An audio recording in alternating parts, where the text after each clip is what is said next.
ला रहे हैं। ज्योति जी, आप बहुत सीनियर भी हैं और कांग्रेस ने भी देश को लंबे वक्त तक लीड किया है, यूपीए ने लंबे वक्त तक देश को दिशा दी है। उस वक्त भी आहे बगाहे इस तरह की परिस्थितियां आई होंगी। मैं तो ये चाह रहा था कि आपके पास इतना एक्सपीरियंस है, इस तरह की परिस्थितियों से कैसे निपटा जाए। आप एक डेलीगेशन बना ले, कुछ पॉइंट्स लिख दे, सरकार को दे दे, अच्छे होंगे तो सरकार भी ले लेगी, मुझे लग रहा है। नहीं ज्योति जी? आप एक बात बताएं जी। अभी अभी जो हमारे पेट्रोल डीजल और उससे इफेक्टेड जितने चीजें जो हमारी जरूरत की चीजें हैं देश में, जो आम लोग यूज करते हैं, जो महंगे हो गए हैं, किन वजहों से हुए हैं? इन्हीं वजहों से तो हुए हैं ना कि पेट्रोल के दाम बढ़ गए। अब हमारे प्रधानमंत्री ट्रंप के कहने पर कि हम तेल कहां से खरीदें और तेल कहां से न खरीदें और कितना दिन तक किस देश से खरीदें और किस देश से न खरीदें, ये हमारी फॉरेन पॉलिसी है। You are talking about this foreign policy की which is very good and वो बहुत सबके लिए हितकारी है। आप इस फॉरेन पॉलिसी की बात कर रहे हैं? वो देश जो हमारा देश जिसके लिए आप विश्व गुरु आप कहते हुए नहीं थक रहे हैं, आप जिस नेता को विश्व गुरु बनाना चाहते हैं, वो नेता किसी देश के हेड के सामने सरेंडर है। आप इजराइल का आपने प्रधानमंत्री के सारे ट्यूब और एब्सटेंस फाइल से लेकर सारी चीजों को देखा। मैं उस पर जाना नहीं चाहता हूं, लेकिन क्या यह शर्म की बात नहीं है? क्या यह शर्म की बात नहीं है कि हम पेट्रोल कहां से खरीदें और वो एक देश बोलता है कि आप इतने दिन तक यहां से खरीदें, अच्छा अब आप यहां से खरीद सकते हैं, अभी आप बंद कर दें। आज बताएं, हाँ। उसकी वजह से आज हमारे देश की आर्थिक स्थिति कितनी बुरी है, महंगाई कितनी की चरम सीमा पर है। आज लोग लाइन लगाकर सिलेंडर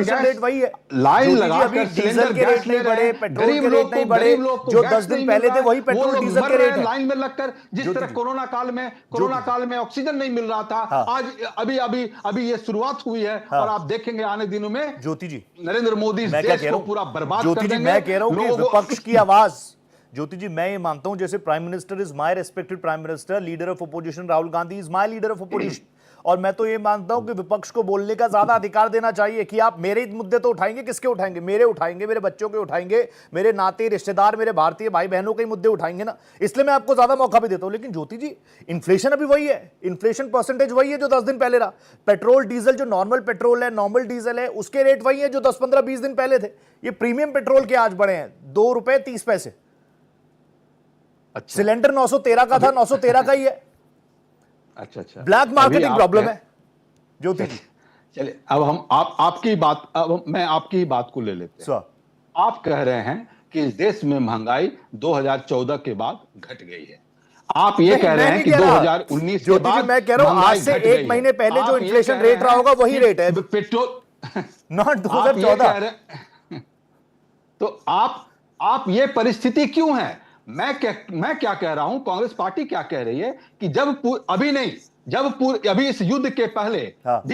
जब हमारा इस देश में क्रूड ऑयल का जब दाम कम था और उसके हिसाब से जो हमारा पेट्रोल का दाम इस देश में होना चाहिए, आम लोगों को, किसानों को मिलना चाहिए, वो तो नहीं मिल पा रहा था। क्यों?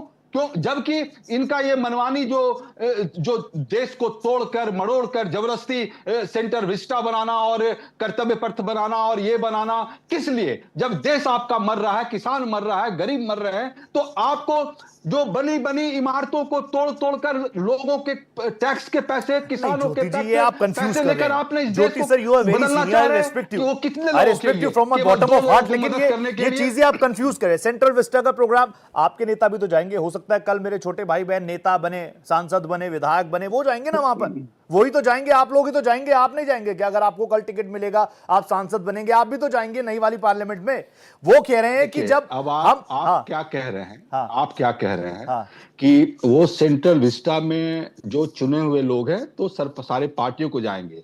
मैं क्या कह रहा हूं कि उसकी जरूरत नहीं थी। जब हमारे किसान मर रहे हैं, जब हमारे गरीब लोग मर रहे हैं, तो आप उनको बदल गया, पुराने एआईसीसी को छोड़ के आपने नई बिल्डिंग बना ली, उसकी जरूरत थी क्या? केवल 2 लोगों को कमाने के लिए, दो बिजनेसमैन, ये बात ठीक नहीं है। आप लोगों के पार्टी ऑफिस भी तो कितने बड़े-बड़े हो गए। आपने उनके टैक्स के पैसे को वहां क्यों लगा रहे हैं? उनके टैक्स के पैसे उनके वेलफेयर के लिए लगाइए, किसानों के वेलफेयर के लिए लगाए, उनके खाद के, उनके बिजली के, उनके पेट्रोल के पैसे कम करें। वो तो आप नहीं करेंगे। ठीक है, इस पे एक छोटा सा रिएक्शन दे दो सूर्य भाई। मैं तो